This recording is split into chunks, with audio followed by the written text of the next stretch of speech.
Welcome to Instacast. All right, welcome back, everyone. Ready for another deep dive. Definitely.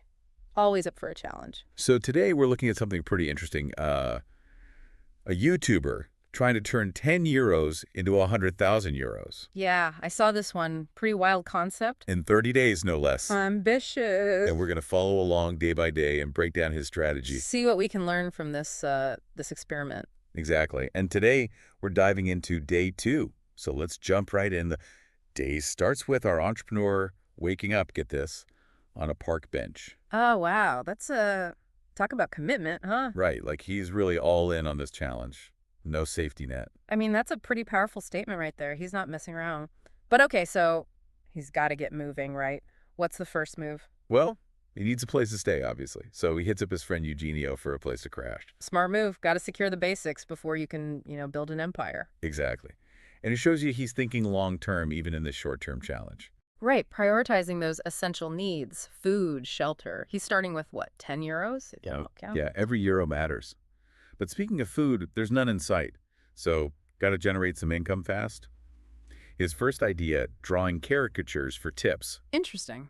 Low overhead, right? Yeah. Skill-based. Yeah, he's literally using what he already has. And it's something anyone can potentially enjoy, right? Tourists, families, anyone looking for a quick laugh. Yeah, a fun way to make a buck. But it's not exactly a gold mine, at least not at first. He only makes like 40 cents on his first try. Ooh, rough start. But I guess that's the reality, right? You don't always hit a home run on your first swing. Yeah, and this is where his persistence really shines through. He doesn't give up. He just refines his pitch, keeps drawing. Adapting, learning on the fly. Love to see it. And eventually he manages to scrape together about €1. Hey, progress. It's a start. And, it's a classic example of testing and iterating and action.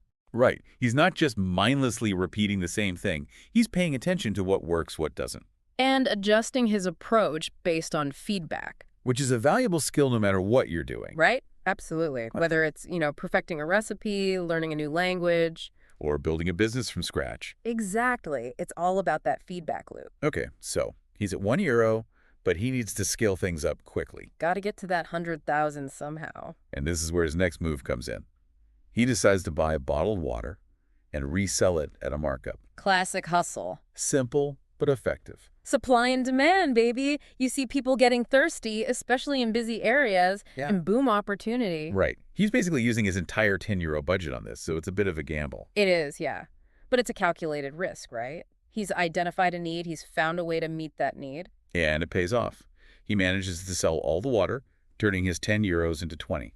Boom. Doubled his money, just like that. So now he's got some capital to work with. Things are starting to move, and that's the beauty of understanding, basic economics. You don't need some fancy business degree. You just need to be able to spot those opportunities. And this guy's got a knack for it. But here's where things get really interesting. He introduces the mystery box. Ooh, intrigue. I love a good mystery. Right. And unfortunately, our source material doesn't tell us what's actually in these boxes. Aw, come on. That's a tease. But it does make you wonder, right? It does. But even without knowing what's inside, I'm impressed. It's like he's adding an element of surprise to his offering. It's smart marketing, tapping into that, that human curiosity. We love a good mystery, the potential for a hidden treasure. It's like those grab bags you used to get as a kid, right? You never knew what you were going to find. Exactly, the excitement of the unknown. Yeah. And that can be a powerful motivator for buyers, Totally. So did the mystery box magic work? It did. He manages to, get this, climb all the way to 85 euros. Wow.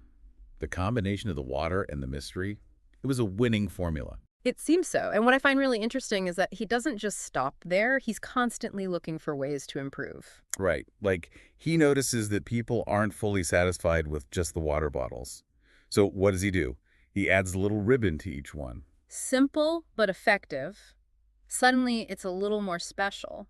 It's all about presentation, right? Presentation is everything. You see this all the time, like a fancy water bottle at the gym. Suddenly, plain water feels a little bit more luxurious. Exactly. It's amazing what a little bit of effort can do. And it shows he's thinking about the customer experience, not just the product itself. I'm starting to see why this guy's on track to reach his goal. He's combining, street smarts with business savvy. It's like we're watching a masterclass in entrepreneurship unfold in real time. And remember, we're only on day 2. I know. I can't wait to see what he does next. Me neither. This is just the beginning. Okay, so we've covered the hustle, mystery boxes, but this guy's got a bigger plan, right? Yeah. A long-term strategy to hit that 100,000 euro goal. Oh, yeah. He's thinking ahead. He's actually mapped out like a 3-phase plan to get there. All right, lay it on me. What are the phases? So phase 1, what we've been seeing so far, it's all about those street-level tactics. He's figuring out what works, building some capital. Right, proving his concepts, honing his skills. Exactly. And his goal for this phase is to reach somewhere between 100 and 500 euros. Okay, solid start. Seems like he's well on his way. So what's next? Phase 2. This is where his professional background comes in. He's got experience in marketing, and he's planning to use that to offer services to businesses. Smart move, leveraging his existing skills. Right. It's all about scaling up, right? Yeah. Taking those skills and turning them into a more sustainable income stream. And his goal for phase 2 is to hit somewhere between 500 and 2,000 euros. That's a pretty big jump. Yeah. But it makes sense, right? He's going from one-off sales to potentially building long-term relationships with clients. Exactly. And it's a great lesson for anyone listening, right? Think about your own skills, your own experience. What can you offer to others? How can you package that into a service that people will pay for? Love that. Okay, so we've got phase 1, the hustle, phase 2, the scaling up. What's the grand finale? How does he plan to hit that 100,000 euro mark in phase 3? Phase 3 is all about the product launch. He's going to create a buzz, generate some serious demand, and hopefully drive a ton of sales in a short amount of time. Okay, that's ambitious, Right. but it definitely fits with what we've seen so far. This guy's not afraid to think big, so how does he plan to make it happen? Social media, baby. He's already building up his Instagram. He's planning to use targeted ads, maybe even collaborate with influencers. Oh, the power of influencer marketing. That could be huge. But how does he connect with influencers when he's, starting with such limited resources? That's where the hustle comes back in. He's got to network, attend events, make those connections. And remember, he's not just selling a product. He's selling a story of resilience, ambition, and defying the odds. That's something that could resonate with the right influencer. It's a great story. Yeah. And speaking of stories, we still don't know what his product is going to be. Right, the mystery continues. But, we can speculate. Based on what we've seen, he's good at spotting opportunities, finding creative solutions. Maybe something related to travel, outdoor living. I mean, the guy's been sleeping on park benches. He's got to have some insights into that lifestyle. Maybe. Or it could be something completely different. He's a marketer. He might surprise us with something totally unexpected. Ooh, the suspense. Okay, before we get too caught up in the excitement of phase 3, there's one more detail from day 2 that I wanted to touch on. Remember that apple, his only meal for the day. Yeah, it's a good reminder that success often requires sacrifice. He's prioritizing his long-term goal over his, immediate comfort. It shows dedication, for sure, and discipline. Absolutely. And, it highlights something important. Achieving big goals, it often means making tough choices.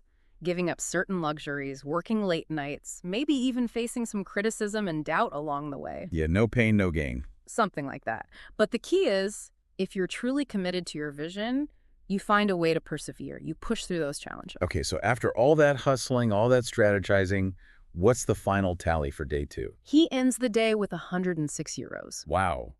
Not only did he survive, he thrived. He more than doubled his starting capital. It's impressive, right? He's resourceful, adaptable, and clearly driven to succeed. I'm excited to see where he goes from here. Me too! This is just the beginning of his journey, and we'll be here every step of the way, breaking it down, analyzing his strategies. So if you're enjoying this deep dive, make sure to subscribe and join us for the next episode. We'll be back with more insights and analysis from this incredible journey to 100,000 euros. Until then, keep learning, keep growing, and never be afraid to chase those big, audacious dreams. So phase 3, this is the big one, right? The product launch. He's aiming for 100,000 euros, which is, it's a huge jump from where he is now. Oh, for sure. It's ambitious. But, it kind of tracks with what we've seen so far, right? He's not afraid to think big, take those calculated risks. And he's been, laying the groundwork this whole time, right? Mm-hmm. Building his skills, his network, getting a feel for the market. Yeah, exactly. He's not just jumping into this blind. He's been strategic about it. Plus, he's got that marketing background to draw on, which is, I mean, that's got to be crucial for a successful launch. Oh, absolutely. You need more than just a good product. You got to know how to get it in front of the right people, you know? And that's where his expertise comes in. So how's he going to pull this off? We talked about Instagram ads, influencer collabs, but those things take resources, right? Time, money, which he doesn't have a ton of. It's all about resourcefulness, right? Hmm. And thinking strategically. He's already started building that Instagram presence, creating content, showing his journey, engaging with people. That's step one. It's kind of like he's turning the challenge itself into a marketing campaign. Exactly. He's using his story to get people interested, build that following, and that's going to be huge when he launches the product. Okay, smart. So he's got the audience, at least the beginnings of one. What about the product itself? Any clues what he's planning? Well, unfortunately, our sources don't give us anything specific, which, it keeps us guessing, right?